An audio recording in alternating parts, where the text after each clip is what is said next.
Solutions. चलिए, तो कहता है कि सॉल्यूशन है क्या। सबसे पहला क्वेश्चन ये आता है कि व्हाट इज सॉल्यूशन।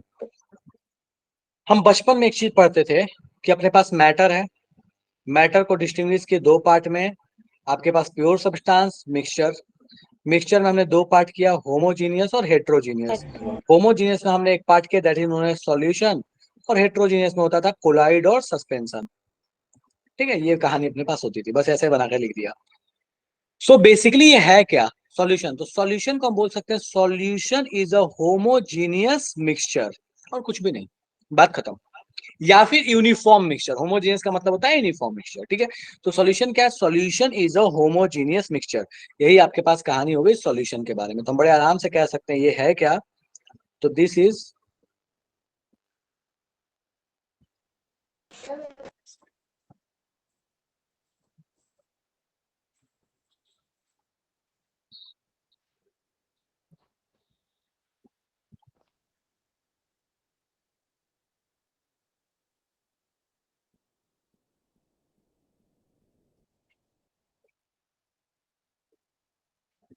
कभी भी कोई चीज यूनिफॉर्मली अगर मिक्स होगी तो हम कहते हैं कि दैट इज अ सॉल्यूशन।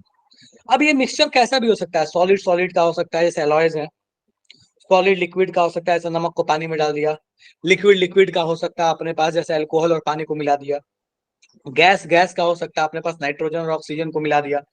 अगर हम बोलते हैं कि भैया नाइट्रोजन अपने पास, ऑक्सीजन मान लो हमने बोला कि 20% मेरे यहाँ पे 20% ऑक्सीजन का कंटेंट है, तो आपके घर भी 20% ही होगा लगभग, ये मान के चलते हैं। तो मोटे तौर पे क्या है ना कि सारे जगह यूनिफॉर्मिटी है। ऐसा नहीं है कि भैया कहीं ऑक्सीजन का कंटेंट अलग है, कहीं ऑक्सीजन का कंटेंट अलग है। आइडियली थोड़ा बहुत डिफरेंस होता है, वो अलग कहानी है। हमें पता है कि कोई चीज परफेक्ट नहीं होती नेचर में, तो थोड़ा सा तो वहां पे मिक्सचर वाली कहानी लगती है, वो अलग बात है। बट जनरली हम मान के चलते हैं कि सारे जगह जो आपके पास मिक्सिंग है, जो सारे जगह आपके पास यूनिफॉर्मिटी है, वो एग्जैक्ट है, वो बराबर है, वो सेम। ठीक है, तो ये कहानी होगी कि भैया सॉल्यूशन होता क्या।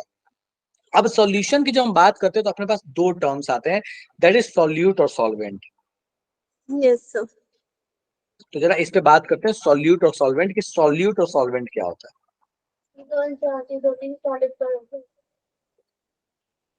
चलो जरा मुझे ना एक मिनट रुक जाओ, मैं थोड़ा देखूं कौन कौन एक्सप्लेन करता, तो मुझे जरा हैंड रेज करके बताओ कौन कौन सॉल्यूट और सॉल्वेंट एक्सप्लेन करेगा, क्या होता है सॉल्यूट, क्या होता है सॉल्वेंट।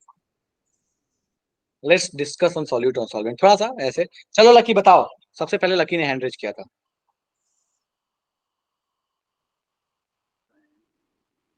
सॉल्यूट वो होता है सर जो सॉल्यूशन में कम मात्रा में पाया जाता है। ओके, कम मात्रा में पाया जाता है उसको हम बोलते हैं सॉल्यूट। एग्जांपल देके समझाओ।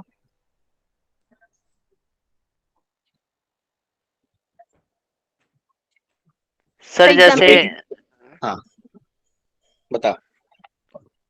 वाटर में शुगर डालते हैं सर, तो हाँ शुगर हो सर। गया सॉल्यूट, और वाटर सॉल्वेंट। तो एक ग्लास, मान लो कि एग्जांपल मैं आपके तरफ से लेता हूँ कि एक ग्लास वाटर लिया, उसमें एक चम्मच शक्कर डाल दिया, तो अपने पास क्या कहानी हुई कि अगर एक चम्मच शक्कर डाल दिया तो वहां पे हुआ ये कि चूंकि शक्कर कम है और पानी ज्यादा है, तो हम बोलेंगे कि शक्कर जो सॉल्यूट है वाटर सॉल्वेंट है। चलेगा lucky. Yes sir. Yes sir. अच्छा एक बात बताओ, मान लो मैंने एक बोरा शक्कर ले लिया, बोरा समझते हो ना। हाँ जी यस सर। Yes sir. तो मैंने एक बोरा शक्कर ले लिया, उसमें एक गिलास पानी डाल दिया, क्या लगता है यहाँ पे कौन सॉल्यूट होना चाहिए, कौन वाटर ही सॉल्वेंट। होगा सर। सॉल्यूट हाँ। सॉल्वेंट। क्यों भाई, ऐसा क्या, अभी तो तुम बोले कि जो कम होता है उसको सॉल्यूट बोलते हैं। यार एक बोरा शक्कर लिया, बोरा तो ज्यादा है, पानी तो फिर भी बेचारा एक गिलास लिया मैंने।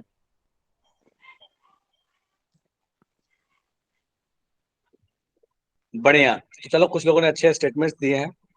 तो हरिओम ने एक स्टेटमेंट दिया था, कहाँ गया, सेम फेस। ठीक है, एंड आकाश कह रहा है कि सेम स्टेट ऑफ सॉल्वेंट, बिल्कुल ठीक है। तो एक बड़ा इंपॉर्टेंट फैक्टर है जिस चीज को हमें ध्यान रखना होता है कि अगर आपको दो चीजें मिला रहे हैं जिसमें दोनों अलग अलग स्टेट की हैं, तो आपको ये देखना पड़ता है कि जो फाइनल सॉल्यूशन बना उस सॉल्यूशन का स्टेट कैसा है। अगर उस यस सर। सॉल्यूशन का स्टेट जो है वो लिक्विड है तो इसका मतलब सॉल्वेंट लिक्विड रहेगा। अगर फाइनल जो स्टेट है वो सॉलिड है तो सॉल्वेंट आपके पास सॉलिड होगा। फाइनल स्टेट अगर गैस है तो आपके पास सॉल्वेंट गैस होगा। इस बात को हमें ध्यान रखना। एग्जाम्पल एक्वस के हुआ तौर पे तो मान, सर? फिर से बोलो। एक्वस हुआ तो एक्वस का मतलब क्या होता सर थोड़ा सा पानी, थोड़ा सा वैसा सॉलिड टाइप का, तो बीच का है। स्टेट थोड़ा। एक्वस का मतलब भी देखो, एक्वस का मतलब होता है जब आपके पास सॉल्वेंट पानी हो, पानी में अगर कोई भी चीज आप मिलाइएगा तो एक्वस कहलाएगा। और क्या पानी लिक्विड नहीं है? हाँ जी सर।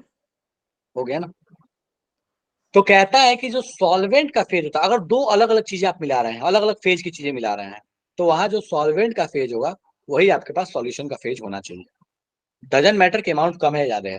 हाँ, अब अगर आप दो चीजें ऐसी मिला रहे हैं जिसमें दोनों का फेज सेम है, दो गैस मिलाया, तो उसमें कहते हैं कि जिसका अमाउंट ज्यादा वो सॉल्वेंट, जिसका अमाउंट कम वो सॉल्यूट। और मान लो कि कहीं वाटर आ जाए, तो वाटर के केस में तो कुछ सोचना ही नहीं है, क्योंकि वाटर को मानते हैं water is a universal solvent, कोई एक्स्ट्रा किंतु परंतु है ही नहीं। तो वाटर के लिए तो कोई दिमाग लगाना ही नहीं है, water is always a universal solvent. ठीक है, तो इस बात का ध्यान रखिएगा। अब इतना डिटेल्स में कोई आता वाता नहीं है क्वेश्चन, बस ऐसे ही थोड़ा हंसी मजाक के लिए ये था। सो सॉल्यूट है क्या, एक एक करके लिख लेते हैं। लेसर इन अमाउंट, सेकेंड है यहाँ पे।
लास्ट वाली चीज को जरा ध्यान रखिएगा, एक बड़ा फेमस स्टेटमेंट कहा जाता है कि जब सॉल्यूट की बात करते हैं तो बहुत लोग बोलते हैं ना कि जिसको मिलाया वो सॉल्यूट है। अब जिसको मिलाने का मतलब ऐसे ना कहते हैं ऐसे ग्लास ले लिया, पानी ले लिया, उसमें शुगर ऐसे डाल तो इसको मिला रहा है, नहीं, ऐसा नहीं। जिसको मिलाने का मतलब है ना कि जो अपनी प्रॉपर्टी गंवा के दूसरे वाले के वाइड में या खाली स्पेस में जाके बैठ जाए। जैसे शक्कर को हम जब पानी में डालते हैं तो शक्कर अपने पार्टिकल्स को तोड़, शक्कर के पार्टिकल्स जो है वो टूट जाते हैं, वो एकदम एक एक मॉलिक्यूल वाले फॉर्म में आ गए और वाटर मॉलिक्यूल्स के वाइड में जाके बैठ जाते हैं। तो यस सर, मिलने का मतलब, सकता है, जैसे बोलो, इंटरमॉलिक्यूलर फोर्स होता है इनके बीच बिल्कुल, में। इंटरमॉलिक्यूलर स्पेसेस जो हैं, जो वाइड्स है वहां पे, उन वाइड्स में जो चीज जाके बैठेगी वो कहलाएगी सॉल्यूट। बेसिकली सॉल्यूट अपनी प्रॉपर्टी, इस बात की संभावना है कि सॉल्यूट अपनी प्रॉपर्टी गंवा देगा, लेकिन सॉल्वेंट जो है वो अपनी प्रॉपर्टी नहीं गंवाता, सॉल्वेंट सॉल्वेंट अपनी प्रॉपर्टी को रिटेन करके रखता है। तो ये आपके पास कहानी हो गई कि भैया सॉल्यूट और सॉल्वेंट की कहानी है क्या, हालांकि इससे कोई लेना देना है नहीं, एग्जाम में ये कभी आते वाते नहीं है। ठीक है, और water is a universal solvent.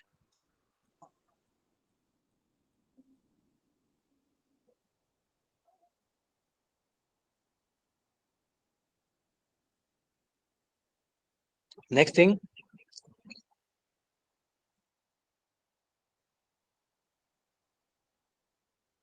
क्योंकि वाटर यूनिवर्सल सॉल्वेंट है अपने पास, तो हमें इस बात का ध्यान रखना होगा कि कोई भी चीज अगर आप इसमें मिलाइएगा तो आपके पास उस केस में वाटर को आप सॉल्वेंट ही मानिएगा, कम ज्यादा कुछ भी हो उससे लेना देना नहीं है। नेक्स्ट थिंग है कि जनरली हम सॉल्वेंट को दो कैटेगरी में डिवाइड करते हैं, या तो पोलर सॉल्वेंट होता है या तो नॉन पोलर होता है, जनरली यही।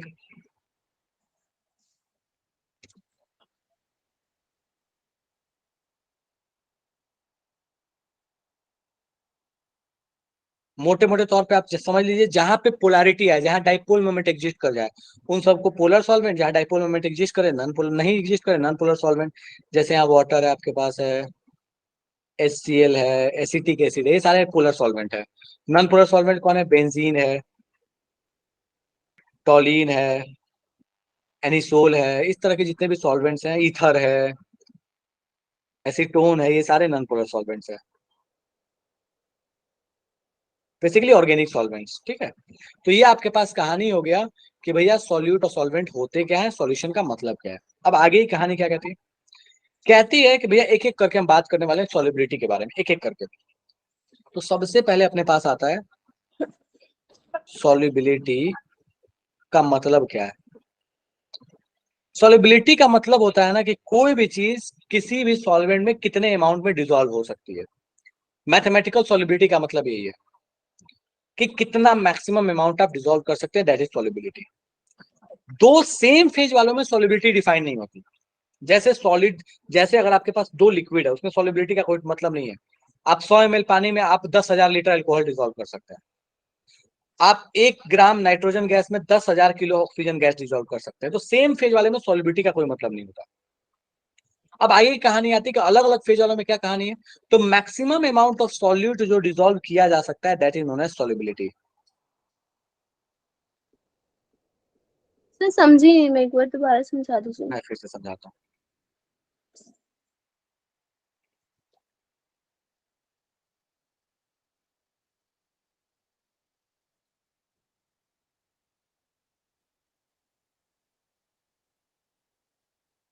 चलो, तो किसने पूछा था? सर मैंने। अच्छा, संध्या, ठीक है। तो संध्या, एक बात बताइए मुझे, क्या लगता है आपको कि आपको अगर 1 गिलास पानी दे दूं और मैं बोलूं कि उसमें 1 किलो शक्कर घुला दो, 1 किलो शक्कर उसमें आप सॉल्युबल बना दो, बना दोगे? लगता है बन सकता है? सोच के बताओ। नहीं सर, उसका नहीं बन सकता। इंटरमॉलिक्यूलर फेज एक बार एक मतलब एक ऐसा स्टेज आएगा जब इंटरमॉलिक्यूलर फेज सारा भर जाएगा और फिर जो ठीक है, पार्टिकल्स है शुगर के वो रह जाएंगे, कितने उसके नीचे बैठ बढ़िया, जाएंगे। बढ़िया, ठीक है। चलो, अब मुझे एक बात बताओ, ठीक है, थोड़ा उटपटांग क्वेश्चन बट स्टिल। तो मुझे एक बात बताओ कि अगर किसी ने बोल दिया कि 1 लीटर अल्कोहल है और उसमें 10 ml पानी मिलाना है, क्या लगता है मिक्स हो जाएगा? Yes sir.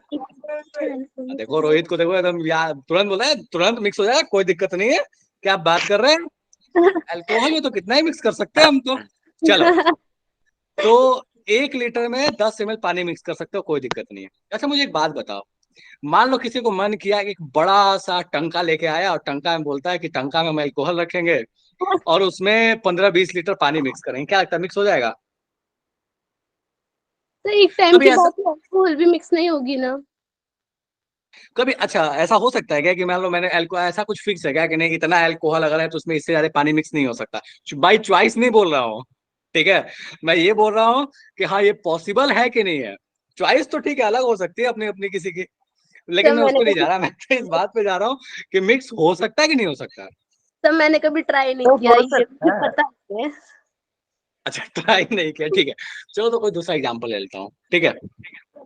तो ऐसे दो लिक्विड जो तुम जनरली जानते हो, उसमें मान लो ले लिया जाए, चलो ठीक है, दूसरा एग्जांपल मान लो एक ऑरेंज जूस है और एक पाइनएप्पल जूस है, दो जूस है, ठीक है। और इन दोनों को क्या ऐसा है क्या कि फिक्स है? हाँ ठीक है, मिल्क भी ले सकते हैं, बट चलो दो जूस ले लिया। तो ऐसा है क्या संध्या कि ऑरेंज जूस अगर मान लो मैंने 2 लीटर ले लिया, तो उसमें लिमिटेड है कि इतना ही पाइनएप्पल जूस मिक्स कर सकते हैं, इससे ज्यादा मिक्स नहीं कर सकते? नो सर वो सर, लिमिटेड नहीं है। ऐसा है? ऐसा लगता है क्या कि एक टाइम के बाद अगर पाइनएप्पल जूस मिक्स करने जाएंगे तो ऑरेंज जूस चिल्ला चिल्ला के बोलेगा कि नहीं, अब मेरे को मिक्स नहीं करना, अब एक्स्ट्रा हो गया, अब मिक्स नहीं कर सकते इसमें नो आप? सर। तो वो गाढ़ा हो जाएगा ना एक टाइम के बाद जाकर, वो कैसे मिक्स होगा, लिक्विड स्टेट में रहेगा फिर वो थोड़ा दोनों थिक जूस नहीं है, बन जाएगा। दोनों जूस है। दोनों जूस है। हाँ, अब तू मुझे एक बात बता सर कि मैं शायद खुद ही कंफ्यूज हो गई हूँ, आप क्या बता रहे हो सर। मैं बता रहा हूँ कि मेरे पास दो लिक्विड है, एक मेरे पास है ऑरेंज जूस, एक मेरे पास है पाइनएप्पल जूस, ठीक है। ठीक है। मेरे पास 1 लीटर ऑरेंज जूस ले लिया मैंने, और मेरे पास भर के पाइनएप्पल जूस है, मान लो मेरे पास 50 लीटर पाइनएप्पल जूस है। मैंने 1 लीटर ऑरेंज जूस में पाइनएप्पल जूस डालना शुरू किया, 10 ml, 20 ml, 30 ml, 40 ml, 50 ml। क्या कभी ऐसा होगा कि ऑरेंज जूस ये कह दे कि नहीं, अब पाइनएप्पल जूस मेरे में मिक्स नहीं हो सकता? No sir. हो जाएगा नो सर। सर, होता रहेगा। हो जाएगा। हाँ सर। लेकिन मैं इस ऑरेंज जूस की जगह पे मैं वाटर रखता हूँ और पाइनएप्पल जूस की जगह पे मैं शक्कर रख लेता हूँ, सॉलिड। क्या तुम्हें लगता है कि मैं 10 ग्राम, 20 ग्राम, 30 ग्राम, 40 ग्राम डालते जाऊंगा, डालते जाऊंगा, डालते जाऊंगा, जितना ही डालूंगा उतना मिक्स हो जाएगा? ऐसा पॉसिबल है क्या? नहीं नो सर, नो वो नो सर। सर। नहीं होना पॉसिबल, बंद हो नहीं जाएगा। पॉसिबल। एग्जैक्टली, मैं यही चीज समझा रहा हूँ कि दो डिफरेंट फेजेस के चीजों को अगर आप मिक्स कीजिएगा तो वहां पे सॉल्युबिलिटी का मतलब आ जाता है। सॉल्युबिलिटी का मतलब कि आप इससे ज्यादा मिक्स नहीं कर सकते। लेकिन दो सेम फेज की चीजों को मिक्स कीजिएगा, जैसे दो लिक्विड को आप मिक्स कर रहे हैं, तो उसका कोई लिमिटेशन नहीं है। आप जितना मन करे उतना दोनों लिक्विड को मिक्स करते जाओ, जितना मन करे, आपको मन करे आप 10 ml ऑरेंज जूस ले लो और 50,000 लीटर आप पाइनएप्पल जूस ले लो, ये ऐसा नहीं होगा ऑरेंज जूस करेगा अब मैं मिक्स नहीं करूंगा पाइनएप्पल को अपने साथ में, जितना मन करे उतना मिक्स कर सकते हो। मतलब कि दो सेम फेज वालों में सॉल्युबिलिटी का कोई मतलब नहीं है, कोई मैक्सिमम लिमिट नहीं है मिक्सिंग की, लेकिन अगर दो डिफरेंट फेज वाले हैं तो उनमें सॉल्युबिलिटी के मतलब है कि इससे ज्यादा आप सॉल्यूट को मिक्स नहीं कर सकते। समझ में आया? Yes sir. पक्का समझ में आया? ऐसे बोलेंगे नहीं ठीक है उसको लगता है आपको। मैं समझ गई। चलो ठीक है बढ़िया। तो ये आपके पास कहानी होगी कि भैया सॉल्युबिलिटी होता क्या है। तो कहता है कि मैक्सिमम अमाउंट ऑफ सॉल्यूट जो आप डिसॉल्व कर सकते हैं किसी सॉल्वेंट में, उस चीज को कहते हैं दैट इज सॉल्युबिलिटी, जो मैक्सिमम अमाउंट ऑफ सॉल्यूट होगा। ये डिफाइन कब होगा? तो डिफाइन होता है जब आपके पास different phases of solute and solvent है।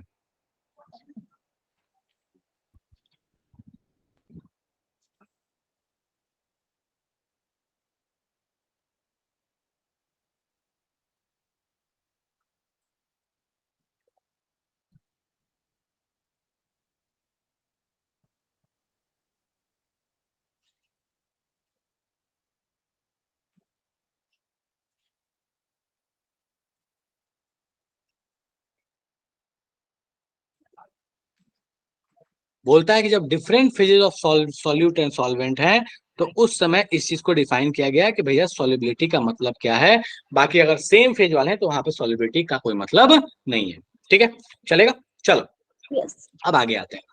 अब कुछ एक केस सॉल्युबिलिटी के बारे में हम देखते जाएंगे, ठीक है, उसमें थोड़ा थोड़ा समझते जाएंगे क्या कहानी चलता है। ठीक है, सबसे पहले solubility of solid in liquid. बोलता है कि सॉलिड जब आपके पास सॉल्यूट हो, लिक्विड जब आपके पास हो सॉल्वेंट, तो भैया कितना सॉलिड कितने लिक्विड में डिसॉल्व होगा। देखो मेनली हमको जो सॉल्युबिलिटी पढ़ना है ना, वो पढ़ना ही इसी चीज के लिए। अपने पास जो कहानी है सॉल्युबिलिटी जो हम पढ़ेंगे वो मेनली इसी केस में पढ़ते हैं कि कोई भी चीज लिक्विड में कितनी सॉल्युबल है। पहले सॉलिड को, फिर गैस को, और फिर लिक्विड का लिक्विड में कहानी उसी वही ट्रेंड में अपने पास चलते जाए कि भैया सॉल्युबल कितना है क्या। चलो, तो ये solubility of solid in liquid क्या है, किस किस चीज पे डिपेंड करेगा? सबसे पहला है नेचर सॉल्यूट और सॉल्वेंट का।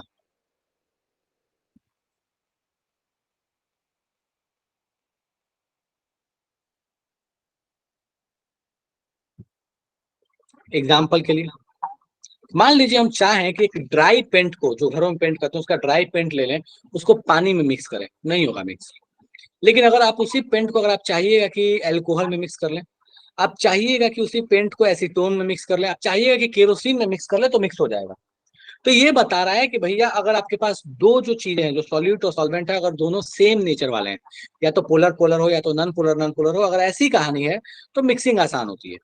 अगर आपके पास ऐसी कहानी नहीं है तो मिक्सिंग आसान नहीं है। तो पहला चीज तो डिपेंड करेगा कि कौन सा सॉल्वेंट और सॉल्यूट का नेचर क्या है। दूसरी चीज दैट इज टेम्परेचर। तो भाई ये दो मेन फैक्टर्स हैं जिसके ऊपर डिपेंड करता है इसकी सॉल्युबिलिटी कितनी होगी। अब टेम्परेचर कैसे? तो यहाँ पे आता है ली चैटलियर प्रिंसिपल की कहानी। कैसे आता है ली चैटलियर प्रिंसिपल? तो अगर याद करो कि अगर अपने पास रिएक्शन एक्सोथर्मिक होता था, मान लीजिए आपके पास ए गिविंग बी है, देखो इसको ऐसे मैं कर लिख लेता हूँ। मान लो पहले सॉल्यूट अलग है, सॉल्वेंट अलग है। Solute is for small S, solvent is for capital S, और मैंने यहाँ बना लिया सॉल्यूशन। मान लो सॉल्यूशन बनने वाला जो प्रोसेस है ये एक्सोथर्मिक है, यहाँ पे हीट निकलता है। अब याद करो कि अगर एक्सोथर्मिक प्रोसेस है और अगर आपने टेम्परेचर को बढ़ाया, एक्सोथर्मिक प्रोसेस है, तो रिएक्शन बैकवर्ड आने लगती थी। मतलब कि अगर आपके पास एक्सोथर्मिक, आपने सॉलिड को लिक्विड में मिलाया, जैसे चूने को पानी में मिलाते हैं, तो अगर आप एक्सोथर्मिक प्रोसेस कर रहे हैं, आप एक्सोथर्मिक सॉल्युबिलिटी कर रहे हैं, एक एक्सोथर्मिक आप यहाँ पे प्रोसेस लेके आ रहे हैं, और अगर आप टेम्परेचर को बढ़ाइएगा तो आपके पास जो सॉल्युबिलिटी है वो कम होते जाएगी। तो यहाँ पे टेम्परेचर बढ़ेगा तो आप कह सकते हैं कि सॉल्युबिलिटी जो है वो कमेगी। थोड़ा सा मैं अच्छे से लिखो, नीचे बताओ। टेम्परेचर बढ़ेगा तो सॉल्युबिलिटी कम हो जाएगी। कब? जब आपके पास प्रोसेस जो है वो कैसा होना चाहिए? एक्सोथर्मिक होना चाहिए। क्यों इधर लिखा? मतलब एक्सोथर्मिक। प्रोसेस आपके पास क्या है? एक्सोथर्मिक है, हीट आपके पास बाहर निकल रहा है। अगर एंडोथर्मिक होगा तो कहानी बदल जाएगा। हाँ जी सर। चलेगा? एक बड़ा सिंपल सा एग्जांपल मैं तुम्हें देता हूँ, जरा ध्यान से सुनना, ठीक है? बहुत कॉमनली आपने देखा भी होगा। अगर किसी ने गाँव में देखा हो जिसके घर में व्हाइट वॉशिंग होती है, चूने चूने से जो वाश मतलब घर में चूना जो करते हैं, ठीक है, Yes, sir. फॉग बोलते हैं आइडियली ना सर, फॉग। मतलब बहुत कम ही लोग होंगे जो ऐसा करते होंगे, ठीक है।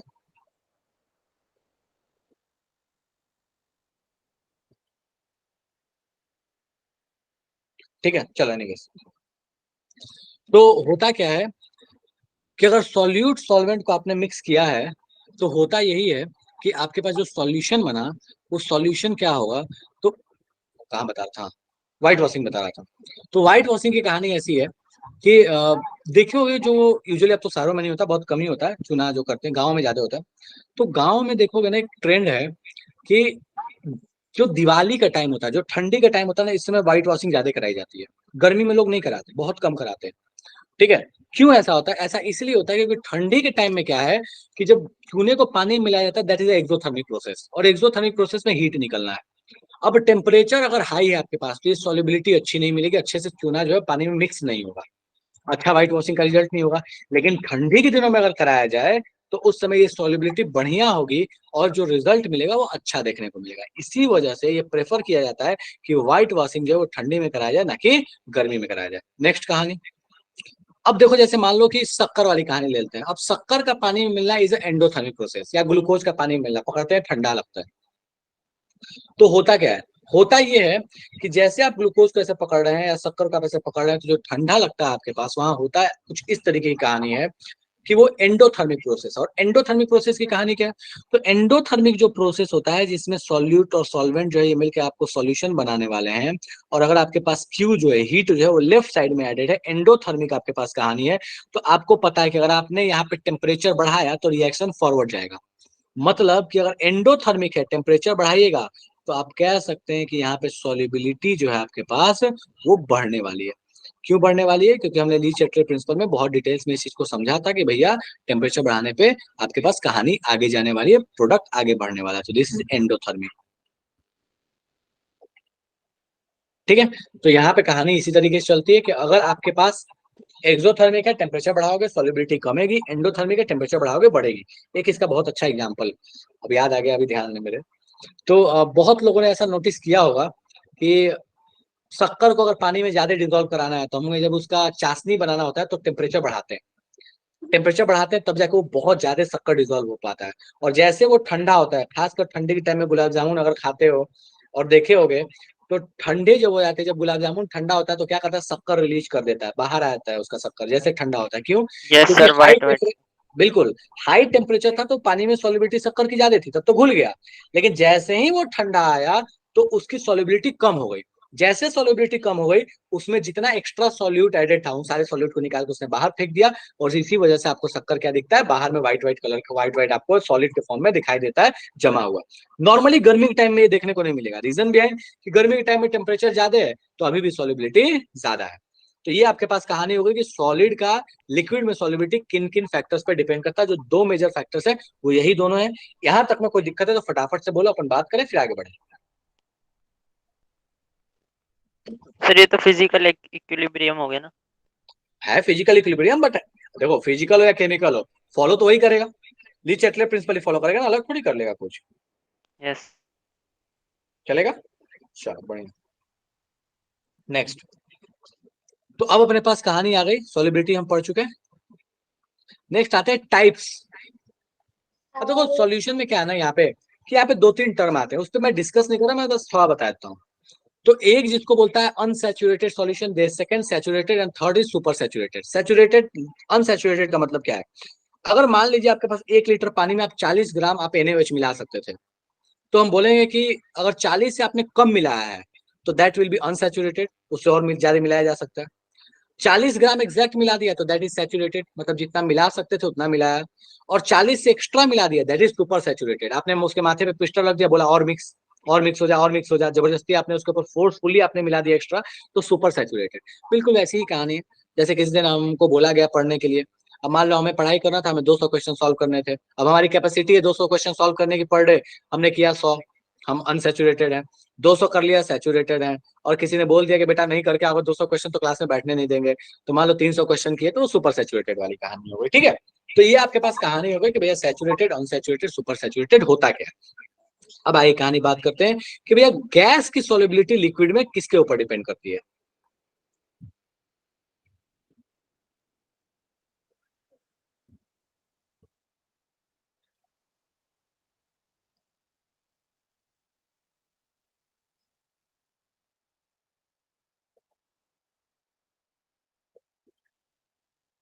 अब गैस की सॉल्युबिलिटी लिक्विड में किसके ऊपर डिपेंड करती है, चलो तो एग्जांपल लेके समझने का प्रयास करते हैं।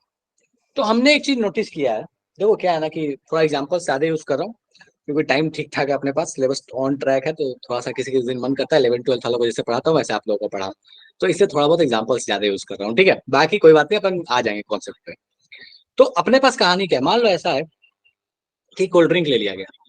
अब कोल्ड ड्रिंक में बड़ा कॉमन सा एग्जांपल आपने नोटिस किया होगा कि अगर उस कोल्ड ड्रिंक को ठंडा करके आप पीजिएगा, मान लीजिए स्प्राइट कोक या ऐसा कोई कोल्ड ड्रिंक है, जब उसको ठंडा करके पीजिएगा तो आपको दिखेगा कि भैया वो ठंडे में आपने उसको खोला, अगर उसके कैप को खोलिएगा तो उस केस में जो बाहर में फिज निकलता है वो कम निकलेगा। चेक मत कीजिए, ऐसे रख दीजिए। और एक गर्म कोल्ड ड्रिंक के बोतल को खोल के देखिए, आपको पता चलेगा उसमें फिज बहुत ज्यादा निकलेगा। तो ये क्या बताता है, एक तो चलो ठंडा का पीने का अपना मजा है कि भैया ठंडा है तो पीने में ज्यादा मजा आता है, क्यों ज्यादा मजा आता है, क्योंकि उस केस में CO2 की सॉलिबिलिटी उसमें ज्यादा ज्यादा बर्निंग सेंसेशन फील होता है, और हम पीते ही इसलिए कि हमें ज्यादा बर्निंग सेंसेशन फील हो। तो उसमें CO2 का ना सॉलिबिलिटी ज्यादा है। कब ज्यादा है, जब टेम्परेचर कम था, ठंडा करके रखे थे। जैसे टेम्परेचर बढ़ा दिए तो सॉलिबिलिटी जो CO2 की है वो कम हो गई। अब सॉलिबिलिटी कम हो गई इसीलिए वो फटाक से फिज बन के बाहर निकल जाता है, वो उतना पीने में उतना बर्निंग सेंसेशन नहीं देता।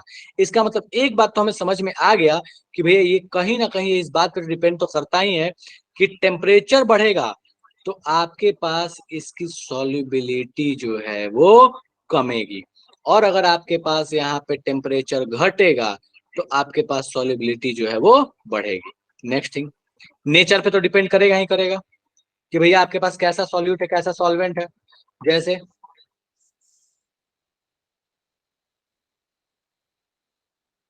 सॉल्यूट सॉल्वेंट, अब मान लो किसी ने कह दिया अमोनिया गैस को डिसॉल्व करना, अब अमोनिया गैस हमको पता है पोलर नेचर का, पानी में बड़े आराम से डिसॉल्व होगा, लेकिन उसी में किसी ने कह दिया O2 को डिसॉल्व करो, अब O2 ठहरा भैया नॉन पोलर, तो उस नॉन पोलर को पानी में डिसॉल्व करना इज टफर जॉब, मुश्किल है उसको डिसॉल्व करना। तो नेचर के ऊपर तो डिपेंड करेगा ही करेगा। थर्ड थिंग है जिसके ऊपर डिपेंड करेगा, दैट इज प्रेशर। अब ये प्रेशर का रोल कैसे, इस पे अपन बात करेंगे, ठीक है। That is partial pressure of gas. तो पार्शियल का मतलब क्या होता है? पार्शियल का मतलब होता है, मान लो आप हो और आपके साथ आपके 4 दोस्त हैं, चारों मिलकर धक्का दे रहे हैं किसी दीवार पे। अब दीवार पे धक्का दोगे तो कुछ होगा नहीं आपके चारों को देने से, तो मान लो एक छोटा सा ब्लॉक है उसको आप धक्का दे रहे हैं और ब्लॉक मूव करने लगा। तो मान लो कि आपने चारों ने मिलकर 10 न्यूटन का फोर्स लगाया, उसमें 2 न्यूटन आपने लगाया, तो टोटल जो फोर्स हुआ दैट इज 10 न्यूटन, इसको बोलेंगे टोटल फोर्स या इफेक्टिव फोर्स। और उसमें जो आपका कंट्रीब्यूशन है दैट इज पार्शियल फोर्स। तो आपका जो 2 न्यूटन लगा that is a partial force by you. उसी तरीके से प्रेशर में है, मान लीजिए 4 गैस मिक्स है, एक गैस जो उसमें प्रेशर लगाता है उसको बोलते हैं पार्शियल प्रेशर, और जो सबने मिलकर लगाया दैट इज टोटल प्रेशर। चलेगा? अच्छा, मतलब partial pressure upon total pressure. नहीं, पार्शियल प्रेशर का मतलब हुआ कि सारे गैसेज में जो एक इकलौते गैस का जो कंट्रीब्यूशन है प्रेशर का उसको बोलते हैं हाँ पार्शियल वही, प्रेशर। मतलब अगर निकालना हो वैसे तो एक हाँ, स्पेसिफिक गैस का अपॉन टोटल प्रेशर। कह सकते हैं, ठीक है, वो that is equal to mole fraction. चलो एनीवेज, तो पार्शियल प्रेशर ऑफ गैस के ऊपर डिपेंड करता है। अच्छा, टेम्परेचर वाली सॉल्युबिलिटी पे एक और भी अच्छा एग्जांपल, एक क्वेश्चन पूछता है कभी कभी, है वे एग्जाम, ऐसे बढ़िया एग्जाम में तो नहीं पूछता, फर्जी एग्जाम में कोई पूछ देगा कि बताइए मछलियां ठंडी के दिन में ज्यादा पार्टी कर रही हैं कि गर्मी के दिनों में। तो भैया मछली मछलियां जो है ना वो ठंडी के दिनों में ज्यादा पार्टी कर रही होती हैं, क्योंकि ठंडी के दिनों में ऑक्सीजन की सॉल्युबिलिटी ज्यादा होती है। गर्मी के दिनों में हम उनकी पार्टी कर रहे होते हैं क्योंकि भैया उनके साथ दुख होता है उनके जीवन में, सोचते हैं भैया हमको मुक्ति दे दिया जाए, ठीक है। तो मछलियों के साथ ये है कि अगर आप ठंडी का टाइम है तो ठंडी के टाइम में होता ये है कि चूंकि ऑक्सीजन की सॉल्युबिलिटी ज्यादा है इसलिए वो ज्यादा कंफर्टेबल रहती है। गर्मी के दिनों में ऑक्सीजन की सॉल्युबिलिटी कम होगी क्योंकि टेम्परेचर ज्यादा है, सॉल्युबिलिटी कम, इस वजह से उनके लिए दिक्कत है, उनके लिए एग्जिस्ट करना या उनके लिए थोड़ा सा रह पाना वो डिफिकल्ट टास्क हो जाता है, ठीक है। चलो एनीवे, तो ये आपके पास कहानी हो गई solubility of gas in liquid. अब ये जो तीसरी वाली चीज है इसके ऊपर एक लॉ है जो डिफाइन करता है कि आखिर कितनी सॉलिबिलिटी होती है, ठीक है। तो ये क्या कहता है, that is known as Henry law. अब हेनरी साहब क्या यस कहते हैं इस चीज को हम समझने का प्रयास करते हैं। चलिए,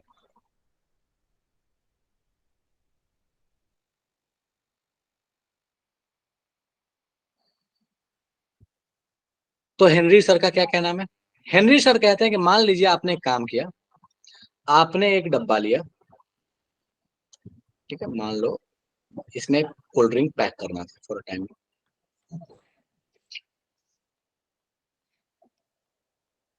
ठीक है, और इसमें कोल्ड ड्रिंक ऐसे पैक करना है, ठीक है, चलो, तो स्प्राइट अपन पैक कर रहे हैं इसमें। सो कहता है कि जब आप स्प्राइट पैक कर रहे हैं तो आप इसमें कितना CO2 डिजोल्व कीजिएगा, इसमें कितना CO2 डिजोल्व होगा, ये किस बात पे डिपेंड करेगा? तो कहता है कि CO2 कितना इसमें डिजोल्व होगा वो इस बात पे डिपेंड करेगा कि आप यहाँ पे पार्शियल प्रेशर ऑफ CO2 आप कितना लगा रहे हैं। जितना ज्यादा CO2 गैस का प्रेशर आप उस पानी के ऊपर फेंकिएगा, जितना ज्यादा आप CO2 का प्रेशर पानी के ऊपर लगेगा, उतना ज्यादा CO2 मॉलिक्यूल पानी के अंदर डिजोल्व होगा। ऑब्वियस सी चीज है, क्यों? प्रेशर ज्यादा होगा, नंबर ऑफ मॉलिक्यूल ज्यादा होंगे, नंबर ऑफ मॉलिक्यूल ज्यादा होंगे, तो वहां पे जो वाइड्स है, वहां जो इंटरमॉलिक्यूलर स्पेसेस है, उनमें जाके उस मॉलिक्यूल को बैठ पाना कंपैरेटिवली आसान होगा।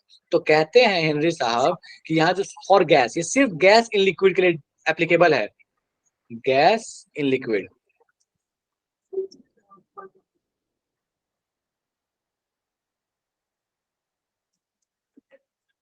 ये भाई साहब कहते हैं कि आपके पास सॉल्युबिलिटी जो है is directly proportional to partial pressure of gas होता है।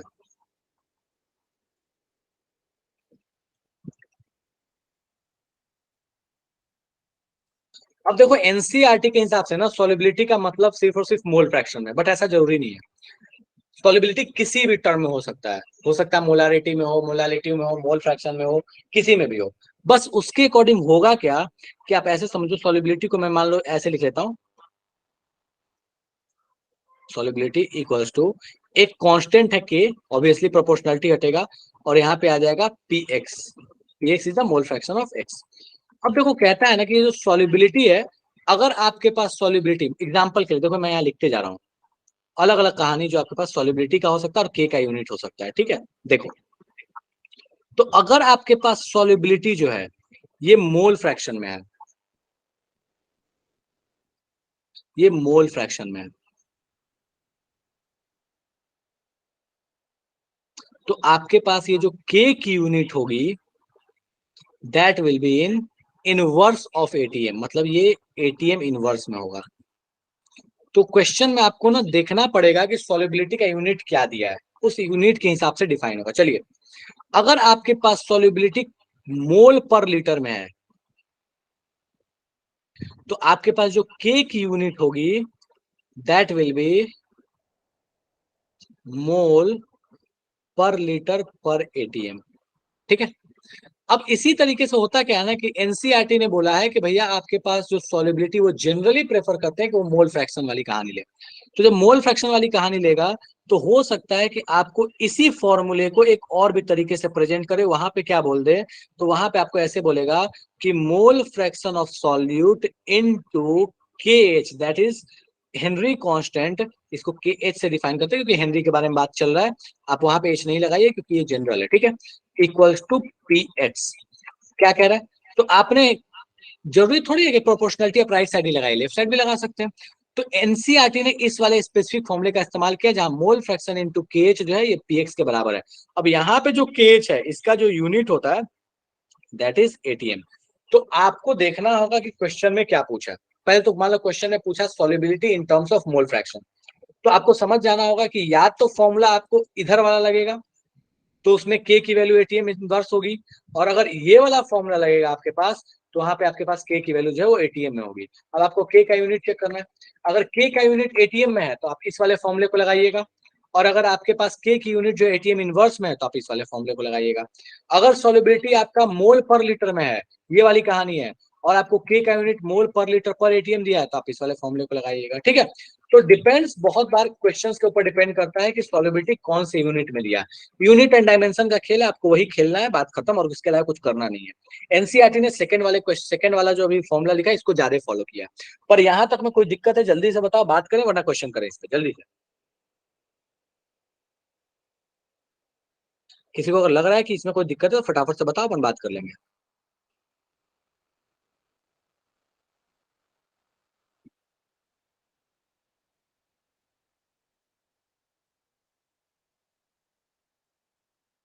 चलेगा? चलो ठीक है, तो एक क्वेश्चन है, मैं क्वेश्चन यहाँ लिख दे रहा हूँ, आप आराम से घर पे कीजिएगा, बच्चों वाला क्वेश्चन है, ठीक है?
कह रहा है कि अगर O2 की सॉलिबिलिटी पानी में जो है ये 5 × 10⁻⁻6 ATM इनवर्स है। अब आपको ये देख के समझ लेना है कि ये KH की यूनिट है, तो ये KH दिया हुआ है।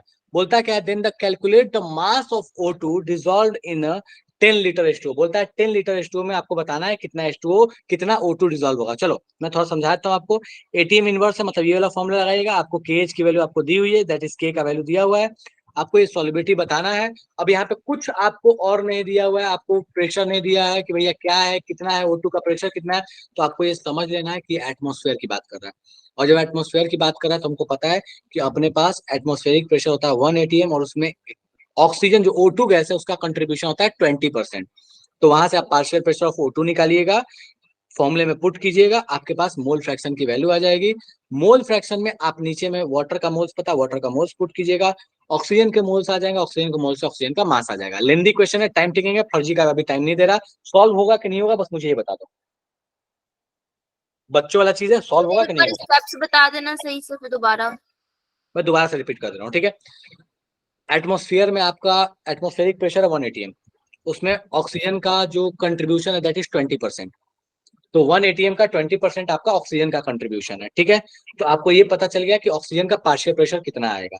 चलो अब उसके बाद की कहानी क्या है, कहता है आपको केएच दे दिया यहाँ पे, तो चूंकि केएच आपको दिया हुआ है, आपसे ये पूछा है कि बताइए सॉलिबिलिटी क्या होगा। केएच का यूनिट देख के समझ में आ गया कि सॉलिबिलिटी जो है हमें मोल फ्रैक्शन में बताना है। दूसरा बात क्या है कि मुझे ये भी समझ में आ रहा है कि 10 लीटर वाटर मतलब 10 kg है।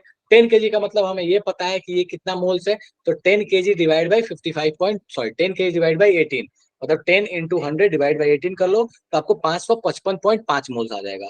आपको मोल्स ऑफ वाटर पता, मतलब सॉल्वेंट का आपको मोल्स पता, सॉल्वेंट का मोल्स पता तो आप सॉल्यूट का मोल्स निकाल लोगे। मैं लिख दे रहा हूँ formula, NS that is moles of solute, moles of solute plus moles of solvent equals to KH into partial pressure of O2। आपको क्या निकालना है, आपको मोल्स ऑफ सॉल्यूट निकालना है, सॉल्वेंट का मोल्स आपको पता है, KH आपको दिया हुआ है, पार्शियल प्रेशर ऑफ O2 आप लिख सकते हैं 1 × 20/100। खत्म खेल, हो जाएगा ये। यस सर, थोड़ा लंबा और जो क्वेश्चन है ये वाला। हाँ, और जो थोड़े सा दिमाग लगाएंगे वो ये समझ जाएंगे कि भैया यहाँ पे अगर हम चाहें तो हम इस NH की वैल्यू 0 मान सकते हैं। क्यों मान सकते हैं? क्योंकि हमें दिख रहा है ये वैल्यू बहुत छोटी है, इसका मतलब इस बड़े से मोल्स में इस छोटे से को ऐड करने पे कोई फर्क नहीं पड़ना। तो आप मोल्स ऑफ सॉल्यूट को आप नीचे में चाहे तो 0 मान लो, कोई फर्क नहीं पड़ना। सॉल्व भी कर लोगे तो भी कोई दिक्कत नहीं है, नहीं भी उसमें NH डाल के करोगे 0 तो भी कोई दिक्कत नहीं है। बोलो सर पार्शियल प्रेशर क्या होगा O2 का? 1 ATM है अपने पास एटमॉस्फेरिक, उसमें 20% ऑक्सीजन है, 20%। खत्म खेल, डन है क्या? Yes sir. हाँ ठीक है, मतलब 1 ATM का 1/5 part that is 1/5 ATM PO2। ठीक है, चलो तो ये आपके पास कहानी हो गया कि भैया हेनरी लॉ होता क्या है, इसका क्या एप्लीकेशन है। ठीक है, अब इसके बहुत सारे एप्लीकेशन है, एनसीईआरटी में बहुत सारे एप्लीकेशंस दिए हैं कि भैया आप डाइवर्स वगैरह के लिए क्या रोल है, बहुत सारे तरह के एप्लीकेशन। तो आप एक बार, हाँ तो आप एक बार रीडिंग, क्या बोल रहे हो, फिर से बोलो। 3 दे रखे हैं सर। हाँ तो आप उन एप्लीकेशंस को देख लेना, कोई दिक्कत नहीं है। ठीक है, अब अपन आते हैं आई कहानी पे, दैट इज कॉन्सेंट्रेशन टर्म्स। तो ये कॉन्सेंट्रेशन टर्म्स हमने मोल कॉन्सेप्ट में पढ़ लिया था, एक बार इसको अच्छे से देख लो। ठीक है, इस पे टाइम वेस्ट नहीं करेंगे, सीधे सीधे यहाँ लगा दिया। देख लो, कोई दिक्कत लगे तो पूछो, फिर सीधे क्वेश्चंस पे आऊंगा मैं।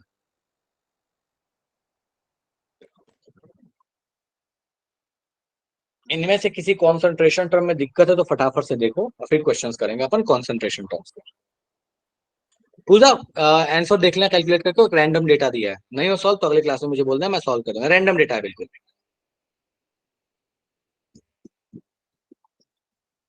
चलिए, तो आई गेस ये सारे कॉन्सेंट्रेशन टर्म्स हमने पहले पढ़ा है, और इसमें किसी को दिक्कत नहीं होनी चाहिए, तो इस पे फटाफट से क्वेश्चंस अपन करते हैं।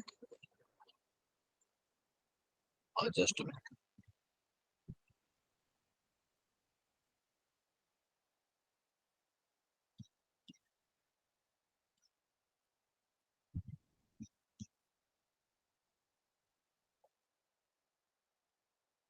एक मिनट।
तो फटाफट से मैं क्वेश्चन दे रहा हूँ, तो इसको सॉल्व कीजिए फटाफट से। मैम बच्चा वाला क्वेश्चन है, एलकेजी यूकेजी का क्वेश्चन है, जल्दी सॉल्व करो इसको।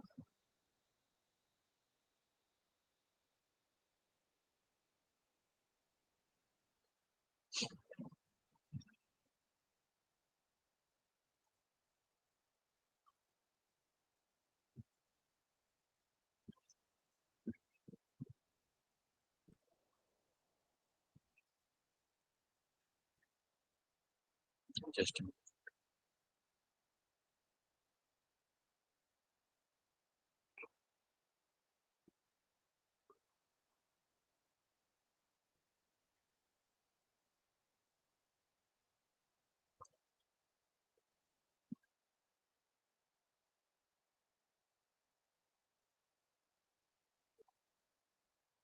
कीजिए, सॉल्व कीजिए इसको।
अरे इतने देर लगेगा ऐसे क्वेश्चन सॉल्व करने में? बहुत देर लग गया है। सर हो सर हो गया। सर हो तो गया सॉल्व, सब बहुत लोगों ने आंसर नहीं भेजा, कुछ लोगों ने आंसर भेजा है। सबने चलो आंसर भी ठीक है, भेज anyway, दिया, आप देख ठीक है। रहे हो। चलो, तो हमें दिख रहा है कि भैया कितना परसेंट होगा कार्बन टेट्राक्लोराइड। सो दिख रहा है 22 ग्राम है बेंजीन में डिसॉल्व किया गया।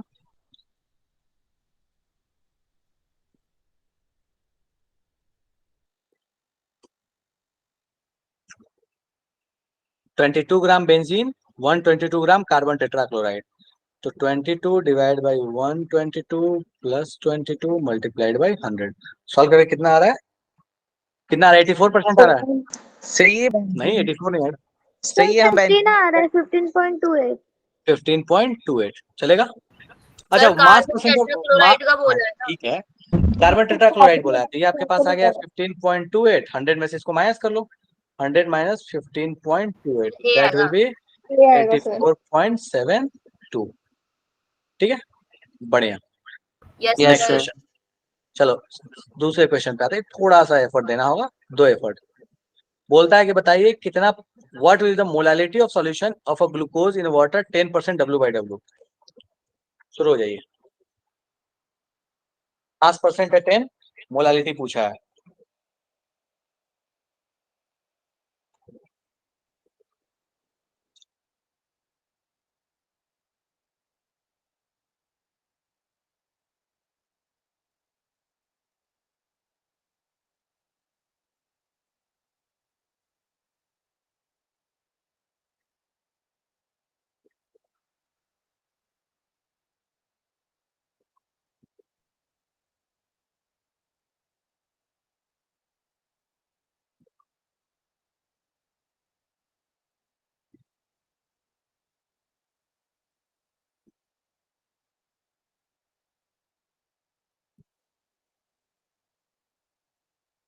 चाहो तो फॉर्मूला लगाओ, चाहो तो कोई एक एजम्पशन ले लो कि भैया ये इतने अमाउंट में है, खत्म।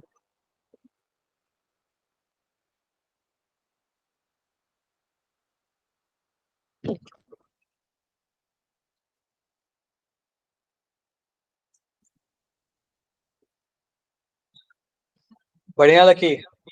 अनिशा गड़बड़ है, आकाश ठीक है, जोया ठीक है,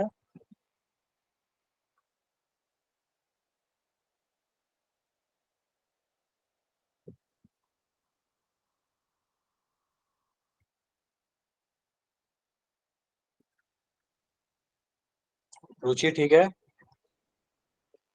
अंजलि ठीक है, रोहित ठीक है, अंकुश ठीक है।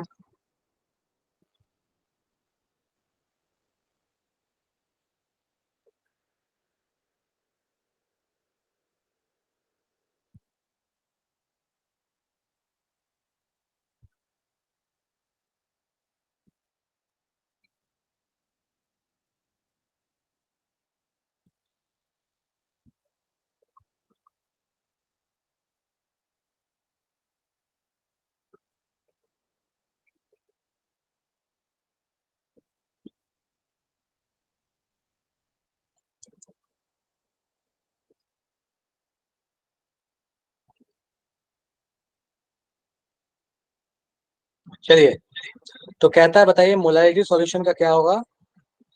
ठीक है, ग्लूकोज आपको दिया हुआ है 10% W/W है। एक तो तरीका ये है कि अपन ऐसे ले लेते हैं कि 1 kg का सॉल्यूशन ले लिया, तो 1 kg का जैसे हम सॉल्यूशन ले रहे हैं, तो हमें यहाँ दिख रहा है कि भैया इसकी कहानी क्या होगी। 10% इसमें सॉल्यूट है, मतलब 100 ग्राम सॉल्यूट है, और सॉल्वेंट अपने पास है 900 ग्राम।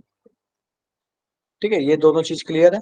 100 ग्राम का मतलब कितने अपने पास मोल्स हो जाएंगे, तो that will be 100 upon, molar mass होता है 180। ये आ गया मोल्स ऑफ सॉल्यूट, और ये है मास ऑफ सॉल्वेंट ग्राम में, तो केजी में हो जाएगा 0.9 kg। हो गया मोलालिटी बराबर moles of solute upon mass of solvent.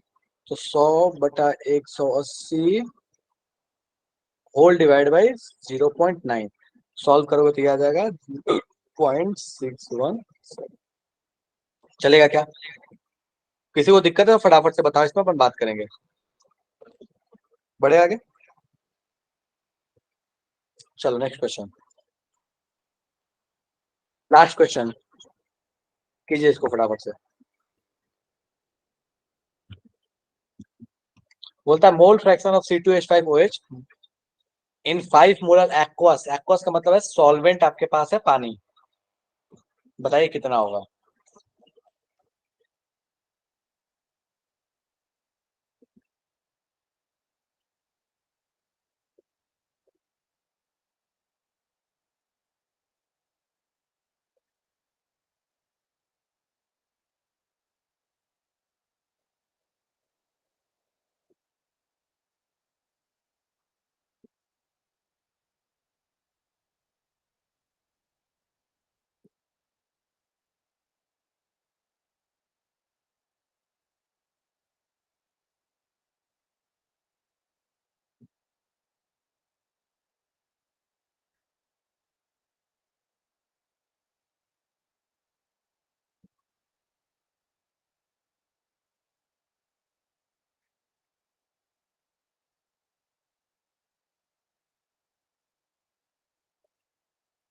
Rohit गड़बड़ है।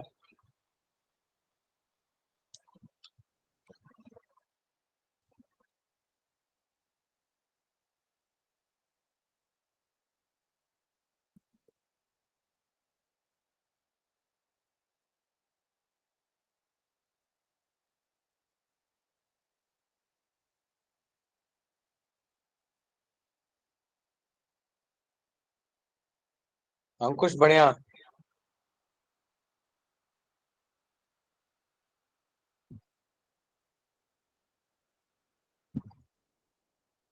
लकी बढ़िया।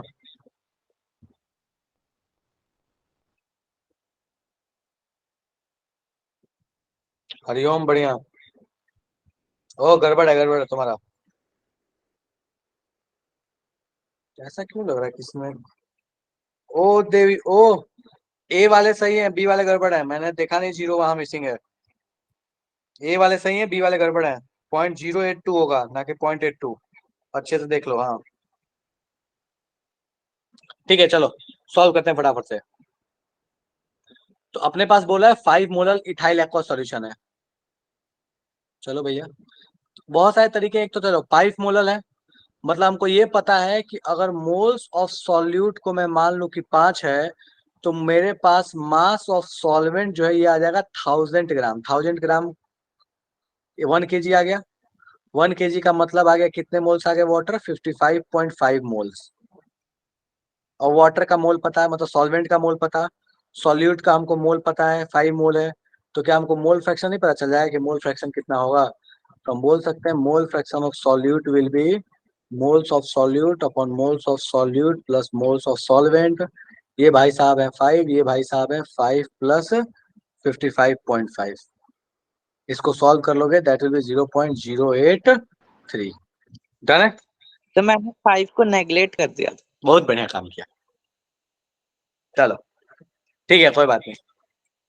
चलो ठीक है, अगले क्लास में जब मिलेंगे तो इसकी आगे कहानी बात करेंगे। उम्मीद है कि यहाँ तक में कोई दिक्कत नहीं होनी चाहिए। डन है ये मामला?